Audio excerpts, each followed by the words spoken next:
to where you thought they could be headed into the year? Well, I think our identity it has shifted at times. We're missing Luke Callahan. Luke led us in scoring our first game with 20 points. He's a sophomore post player. He got hurt about three-quarters of the way through that first game, and so we've had to shift a little bit. Charlie Hyman's taken on a great deal of the load. In conference, I'm sure before this season you knew you would have a young team. Being 3-1 through your first 4 games before you go into some of your final non-conference tilts, I'm sure it's something that Coach Loy and the staff would be pretty optimistic about if you could be at 3-1.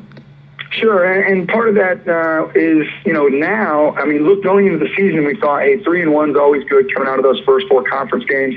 We were going to Mount St. Joe, who we knew was going to be one of the better teams in the league. But having not had Luke Callahan for any of these 4 games, if we could come out 3-1, that's a bonus for us. We're hopefully going to get Luke back over Christmas at some point, hopefully get him back in games starting in January. And so adding a piece like that to a team that's 3-1 would be huge for us. I know folks that watch you on a daily basis know what Luke brings to the table, but for those that may not get to watch your team, what are you missing right now with Luke out?